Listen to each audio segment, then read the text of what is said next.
is up, everybody? Welcome back to the channel. We have the last half of the SERE Q&A from the Air Force Special Warfare Discord. One day I'm going to get this right, guys. I promise you, we're going to figure this out. It'll get better and better. But we want to say thank you to Courtney James, to Richard Sanchez, and Coach Travis for joining us to talk about SERE. We get the last half, 30 minutes or so of the conversation. It's really good stuff. I think this is when we really started to get into it anyways. This is the really good stuff. So I want to say thank you again for the SERE Q&A. As always, if you want to enjoy some of the great knowledge and you're interested in an Air Force Special Warfare or combat support job, please click the links below. There you will find the link to the Discord where you can converse with us about TACP, PJ, CCT, Special Reconnaissance, SERE, and EOD. We have current and former operators in all 6 of those jobs. So please stick around, enjoy the SERE Q&A. Welcome everybody into our SERE question and answer for the month of February. I'm super excited for this. This has been one that I have been wanting to do for a while.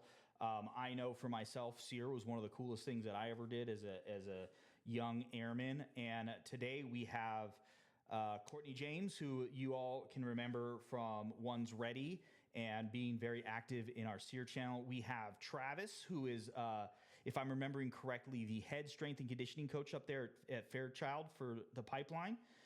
Is that correct? Yes, sir. All right. And then we have Airman Sanchez, I believe, right? And he is also a current SERE specialist up there in Fairchild. Yes, awesome. So why don't we go ahead and we'll go around the table. Let's go ahead and start with Travis. Give us a quick intro, if you wouldn't mind. Yeah, thank you.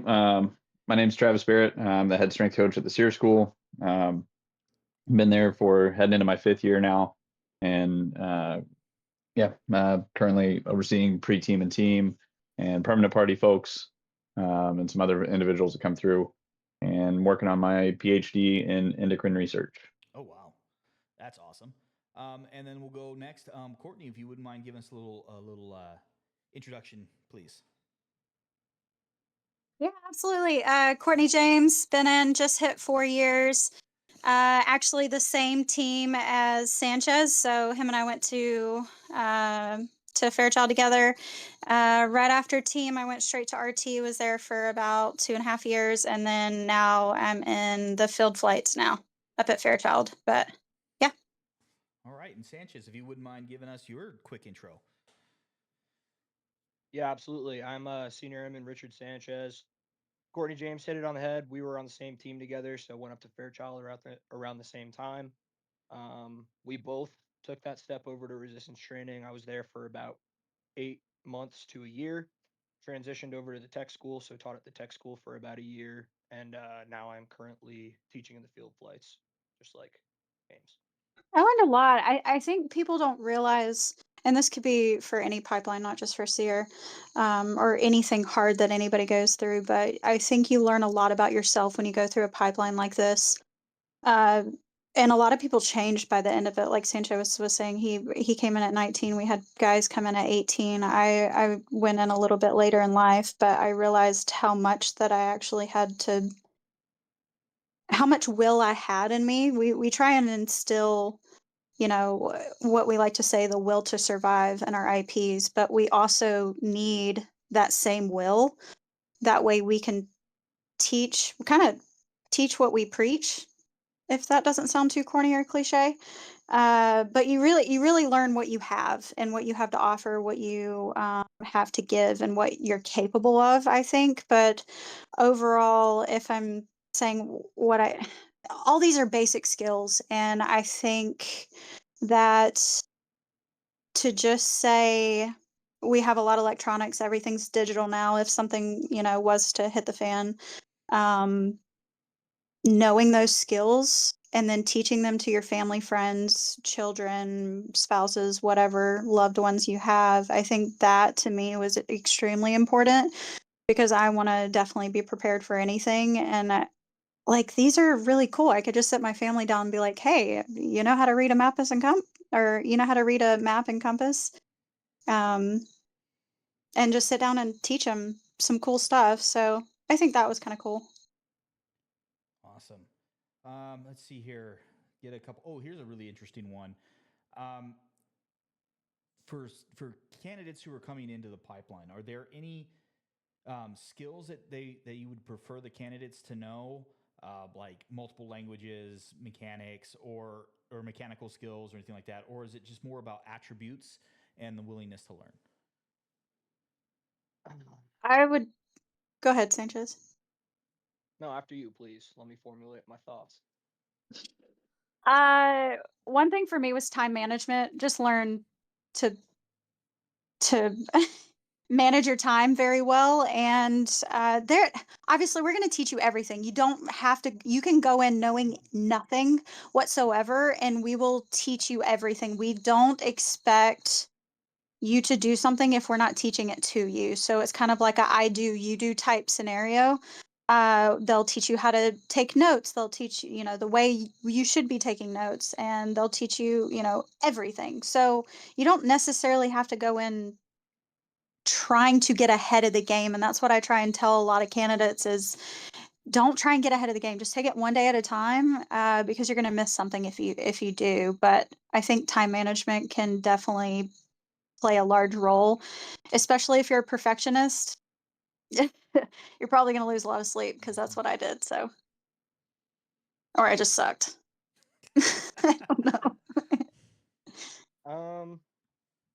To piggyback off of that one, yeah, these soft skills like time management, that willingness to learn, I guess that's not a skill, it's kind of like an attribute, but having that's super helpful.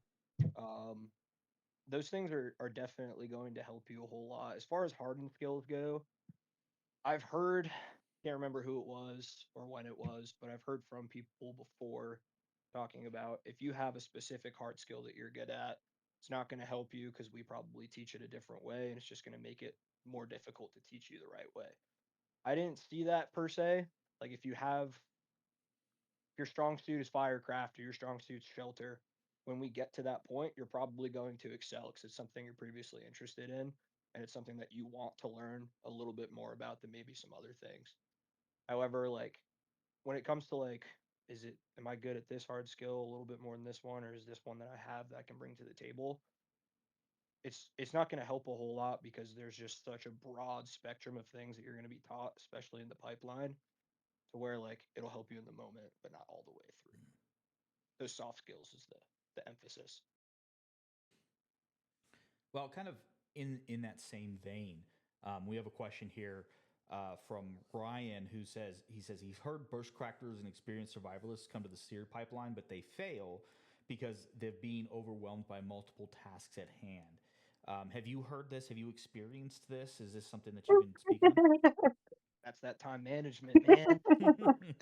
Data saturation is going to definitely be a thing. So that's why we say time management is, but they'll teach you time management too. You're going to be expected to write down times and what you're doing with your time, how you're wasting it, when you're drinking water. Like you're going to have a timetable to fill out. Hopefully they still do that, but yeah, task saturation is definitely a thing. There's going to be priorities. There's going to be things that they're going to allow you to kind of take the reins on and be like, hey, here's all this stuff and do it. And then you're going to have to decide like where do I need to go from here? But that's the cool part about it is you're not doing it alone. Like let's say because I know I sucked at a lot. Like there was some things that I had strengths on, but some of the things that I didn't, I would just go to the guys and be like, "Hey, can you help me with this? Like, how did you do this in 2 hours and I'm doing it in 6?" Like, talk to your guys. That's why you're on a team, is to do it together. So obviously some things are individual, but a lot of things you can kind of lean on each other with too.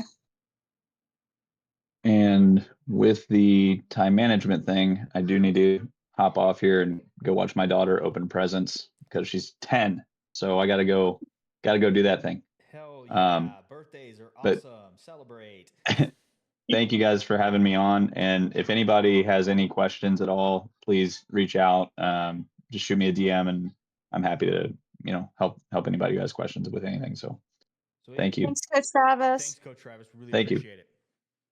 Thank you. Um, let's see here next. This one probably sounds kind of personal, but if you willingly quit out of the pipeline, selection more specifically, can you try again? When your retraining package is up in about 2 years, yeah, but Okay. I mean, if you're gonna go through all that crap again, that's just kind of shitty. I mean, I've worked with people within the career field who have quit out in not the selection specifically, but within the pipeline itself in that tech school who have came back and graduated. Now I work side by side with them. Okay. It is something that you can do. It's just you're kind of it's like that integrity violation thing, right? It Mm-hmm. sticks with you. So like if somebody's still working through that tech school that has met you before, they're gonna have a little bit closer of an eye on you. At least like from my perspective, like that's probably what I would be doing. I want to see that you've improved. Well, It's yeah, a good because if thing, you're man. if you're quitting, they're just gonna be like, well, if you quit, then are you gonna quit on your students? Or are you gonna quit on, an IP that that's a tough one. Mm-hmm. Well, I know I'm not for saying they don't deserve it, but yeah. Well, I mean, a lot of the on the aspect war side, you're not necessarily given an opportunity if you SIE, like if you if you quit. So it's interesting, and I think that's probably one of the reasons why they ask. But I guess it could be different. It's different for each career field. So, yeah, I could see that. um, what here's the next one. What is the home life like? Hours, deployments, time away from home, etc. Yes. You want to go for this one first, James? Or you want me to? Uh, I think it depends on where you're at. I mean, it depends on there's so many different. If you're in Fairchild, there's so many different sections that you can be in. Like if you're resistance training, your week you have a weekly rotation. If you're in the field flights, you have a monthly rotation. You go out to the field for a week at a time. If you're at water or para, you've got a pretty easy schedule. It really it can look different for everybody. And at a different MAGCOM, you're probably looking at a regular, I don't know, 9 to 5, but it really just it's hard. That's a hard question to ask. It really depends on where you're going to be at and what section you're going to be at. Um, yeah, I don't know, Sanchez. And especially if you're a SST like Sanchez was, like they probably spend more time in the field than any other instructor at Fairchild. So Yeah. It definitely depends on what shop you're working. Like if you are at SSD the tech school, you're spending like the better half of 6 months in the field for each year. So it's definitely a lot of time away from family. I think that they're restructuring it to after you graduate that tech school, they're sending people out base level, so you're gonna have the opportunity to go to other bases. But for the most part, if you're staying at Fairchild, you're going to go into the field flights. So I can kind of talk to that because I mean James and I both probably could. We're both in the field flights currently. As far as like, let me find the question. Home life, for the most part, you're on a week or a monthly rotation to the field. You have a week that you're going to the field. You have a week of field prep, and then you have a week of on base teaching every single month. So you're not away from family too long. You do have a pretty good work schedule. It's kind of that 9 to 5. Sometimes you'll get there a couple hours early. Sometimes you'll stay a couple hours late, depending on what's going on that week. Um, and then as far as deployments go, it's typically like if you're seeking a deployment, especially if you are stationed at Fairchild, I don't think it's very often that you get pulled for deployment unless you want Can yeah, we do. go ahead. it. I mean, we do TDYs too. So I mean, not a whole bunch, but yeah, that was it. So I got two really quick follow-ons. First, number one is, do you have like a dream sheet or something like that when you graduate the pipeline, or are you just generally expecting to be at Fairchild when you graduate? I feel like you should just expect to be a Fairchild Okay. after you graduate. Um, what we've been seeing the past few classes, it kind of fluctuates as far as the number that leaves. I don't think that there's a specific like if you're in this, if you're married, if you're not married, like I don't think that really matters too much. I think it's more so of like, are you requesting those jobs. I think the students get the list of assignments that are available, and then they all get to kind of like raise their hand as the team and see who wants to volunteer for that. And I think at that point it might be cadre discretion, but I don't want to come up with any rumors that are wrong. Mm-hmm. That's what Yeah, I don't think there would be any guarantee. Like, I think they want to see what we've done in the field flights is basically all the flight chiefs will get together and kind of fight for who they really want based on like personality, so on and so forth, and then they'll see their inputs on where you want to go, but I think ultimately it's up to the flight chiefs of those sections to say, hey, who do we want to take?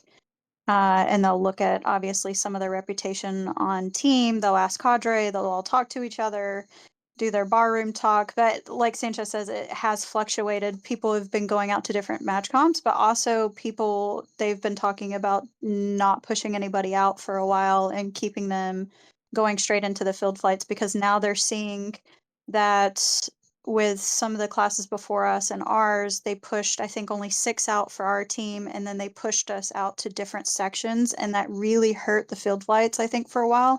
And now they're trying to do this kind of musical chair Mm-hmm. to where it's really hurting the flights that are they're moving people around a lot, and they're seeing that that's kind of biting them in the ass a little bit, maybe. I don't know. And then I don't know. I keep coming up with follow-ons for this. I'm fascinated. For the SERE Bubbas who go to ST, is there like a selection process, or is that just a typical assignment? Like you can just move great over. question. Great question. So we actually just got briefed on this like a month ago. It used to be like special tactics assignment opened up on the virtual marketplace, right? You can click on that assignment, you just go. At least that was my understanding of it. However, now they do have a selection in place. It's not going to be the same as like the battlefield airman, right? The dude's actually doing the job Mm-hmm. because we are operational support. However, it is a selection looking at your personality, your physical capabilities. Are you the right person for the job? It doesn't guarantee you that slot immediately. However, it opens the door for your STSs. So you could it's basically like a seal of approval on your resume, if you will. Well, I will tell you, the TACP has to assess to get into the ST side because we're a conventional force first. So you're not the only ones who got to go through it. So even though we go through ANS and get picked up, we still got to be assessed to go to the ST side. So yeah, we're right there with you. I think that's a big reason why that was adopted, honestly. Mm-hmm. Well, I think other than because most of the support staff at an ST unit is not going to have to go through that process unless you're going to the unit in North Carolina. But y'all are a little bit more plugged in with the operational side than say a personnelist, right? So I think that's probably why they have you do it, because it just one more proof positive that you guys are right there with us. So. Yep. All right. The other follow on that I had was, can you guys give us a breakdown of the sections that you have? You've mentioned a couple like resistance and the field units. When you're there at Fairchild, what are the different like flights that you would have, like the field flights, all those? Go ahead, James. Well, you have the main one, which would be the field flights, which most people do go to. Like Sanchez was saying, that has a month rotation. If we're looking at the full 3-week course, we've got the water flight, which they'll teach water survival and the dunker, so on and so forth. And you have parachuting, which that's pretty self-explanatory.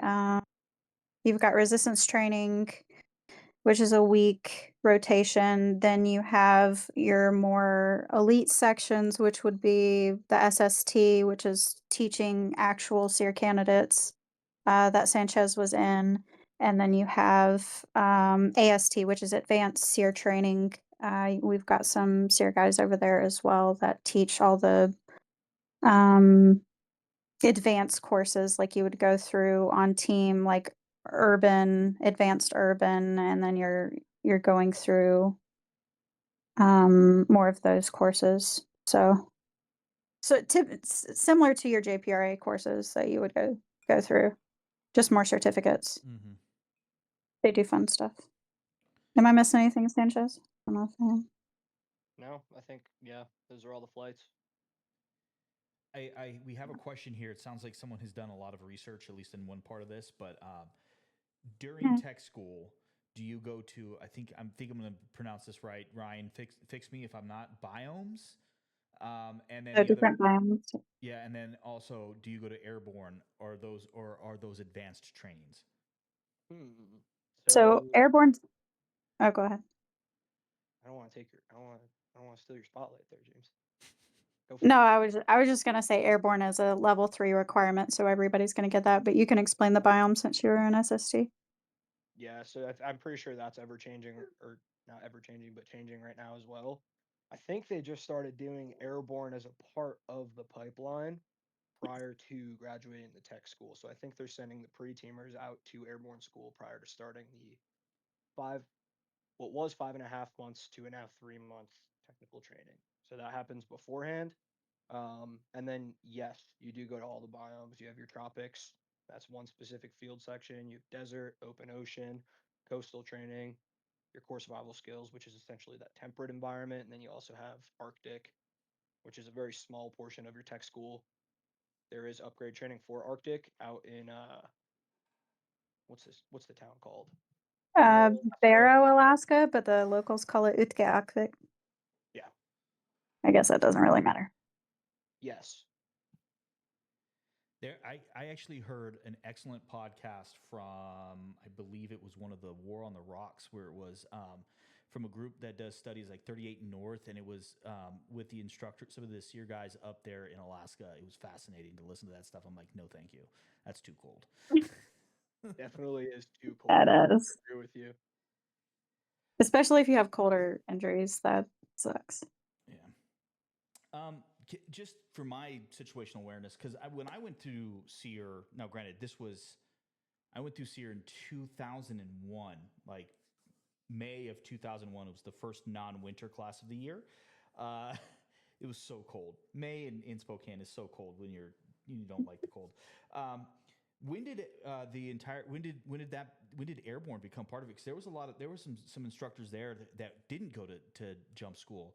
I actually think it's great that you guys do. I think it's really important that you guys know. So like, do you know when that kind of started? I don't I don't want to say 100% for certainty that it has started. I know that's been in the rumor mill, but I've heard from individuals that I work with who are newly graduated that their buddies in the classes before the or after them have been going to airborne school. So I Mm-hmm. don't want to give like 100% sure they're going to airborne, but I know that is something at the very least that they're trying to do. Like the guys on pre-team and stuff. Yeah, and I think it's Yeah, because of they. the fact. Go ahead, sorry. No, you're fine. Go ahead. I think it's because of the fact that airborne school we kind of get leftover slots Mm-hmm. because there are people who need it a little bit more, and it's like something that backs up that upgrade training once you've graduated. So they're trying to kind of expedite that a little bit more. That's Makes sense. what I see from the outside.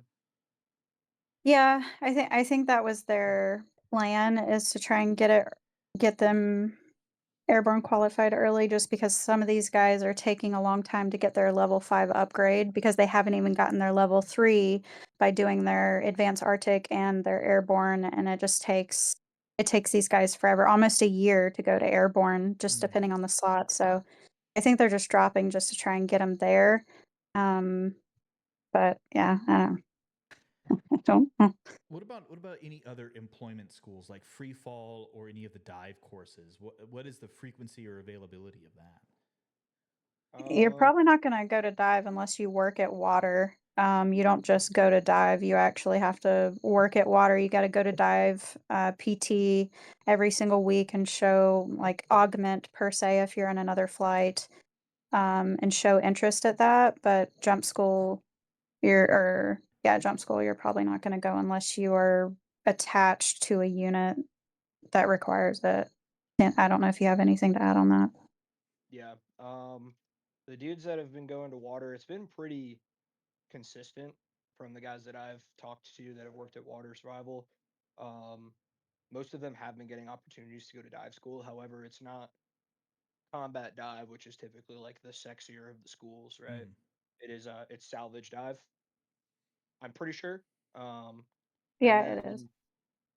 And then as far as like free fall opportunities, it's like the same thing as airborne, but a little bit to a higher level.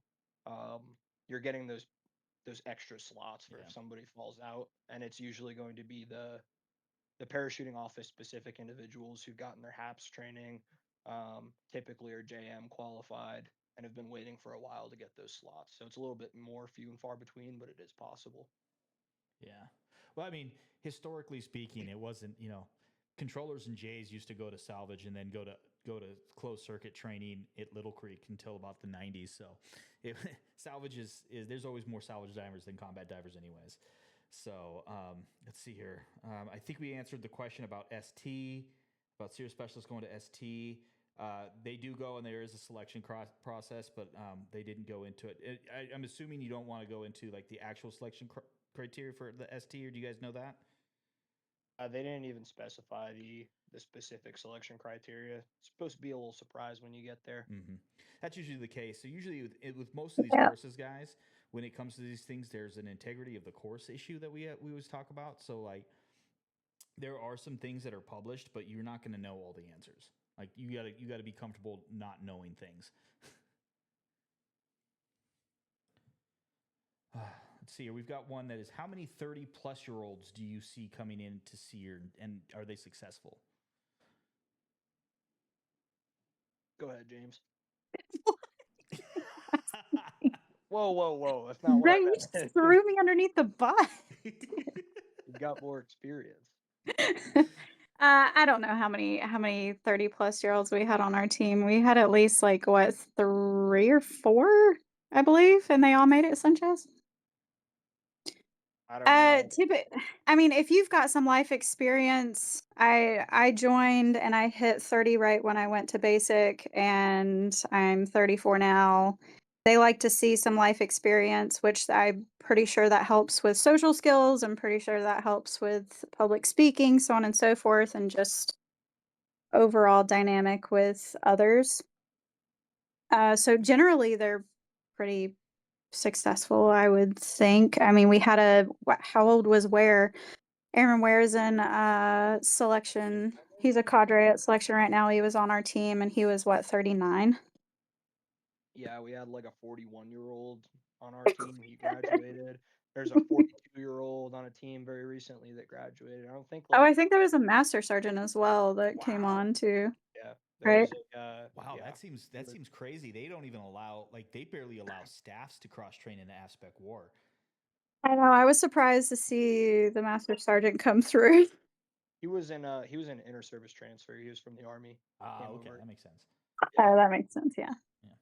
I mean, the thing is like we say this in all the other ones too. It's like, whatever you can list, like, have you seen X make it through? It's like it doesn't really matter if they've made it through. Can It you make it doesn't. through? Right? That's the thing. Can Yeah, you we've make got it through? 18-year-olds that are successful. We've got 41-year-olds that are successful. It really depends on the work that you put in. 100%. That's really it. That's all they want to see. All right. Well, we want to be respectful of your time, y'all. So we've been going for almost an hour at this point. I'm going to give you guys the option to kind of lead us out here with just kind of the one. And we've kind of already talked about it, but like we talked about attributes. But just give me one thing that you would like to tell the Bubbas about what we've got going on here, like either piece of advice or just like life or anything like that. Just if you've got something that you want to put out there.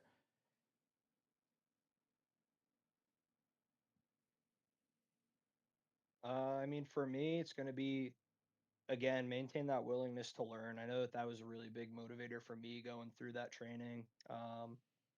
You're going to learn a lot of things. You've volunteered for the job, so take it all in, enjoy the ride. It does get harder from there. That's your point of no responsibility. So take that opportunity to learn as much as you can before you start getting thrown into a bunch of big blue responsibilities. Mm-hmm. And then my other piece of advice would be, if and when you do choose to graduate, which is that default answer that we always give the students, um, find your niche, if you will. Find what part of the training that you really enjoy talking about and the thing that you really want to learn more about, and take that home with you, learn more about it, so that way you can give your students the best quality product that you absolutely can. Um, did you ask like what good piece of advice? Yeah, just Is that what like, you asked? yeah, anything like that. Let's see. I would. This is definitely a lifestyle. I wouldn't come in if it's just guys look at jobs like this and they look at different pipelines because they're glorified, right? Mm-hmm. And there's obviously there's the glorified parts and there's the nasty parts and there's the reality checks. And I would say if you're gonna try and go for this career field, don't go for it just because it's glorified. I would go for it because it's going to be a lifestyle. You need to if you want to be an instructor, if you really have a passion for teaching people, you need to be able to continue the research. Just because you become a SERE specialist and you have the beret, gosh, I hate wearing that beret now. Um, I just want to wear a regular hat. But it's not about the beret. It's not about any of the glorified features. It's about what can you offer other people. And it has nothing to do with you. Nobody cares about what you do. Nobody cares about how cool you are. Everybody's doing the same stuff. Maybe your parents care, but whatever. It matters of what can you offer students, what can you offer your clientele, and if you can be a SEER guy and be a shitty SEER guy at the same time, and that's what I've seen is, people get lazy and they stop doing their own research. They stop uh,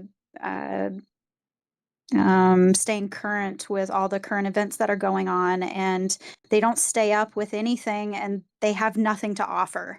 And that is our job. Our job is to stay current with everything. That way we can relay this information to these guys. That way they can come home back to their families. It literally has everything to do with making sure that we are the best advocate. So don't join this pipeline if you're going to do a woe is me, or you're going to lay victim, or you're going to rationalize.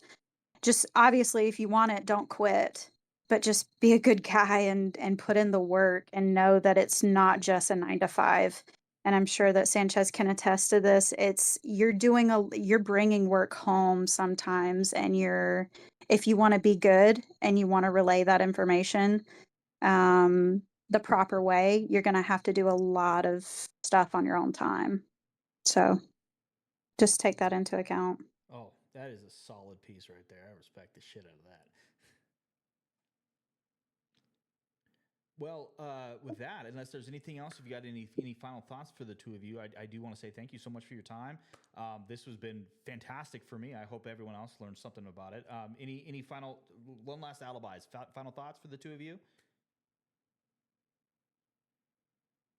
Think I'm good. Just know what you're getting into, right? You're preparing people to take on their worst day of their life. You're Mm-hmm. giving them the skills that they need to be successful. So make sure you know what you're getting into before you get into it. Yeah. Yeah, I mean, Sanchez and I are in the Discord, so if you guys want to DM us with other questions that we didn't answer tonight, let us know. I mean, I typically will tell you guys I will do 30-minute phone calls with you guys if you have like specific questions or personal questions. I don't mind doing 30-minute phone calls with you guys because obviously, I don't know, when I went through, I felt like there wasn't a whole bunch of people to reach out to. They were kind of hard and be like, well, just figure it out on your own. And Mm-hmm. so we want to help you guys out as much as possible. We see, things like this is getting better doing SEER Q&A. So we appreciate you, Whiskey, a lot for putting this on for us. But if you guys have any questions, we're pretty open. So reach out anytime. I would also prefer if you would ask those questions if they don't have personal identifying information in the SEER chat, because I guarantee there are going to be other people that have the same question or can at least inform those questions. But thank you again, Courtney. Thank you again, Sanchez. I really appreciate this. This is awesome. You guys have been great adds to the server. We're really excited to have you guys here. Thank you so much, and I hope you all have a great weekend and a great night. Thanks. Have a cool night.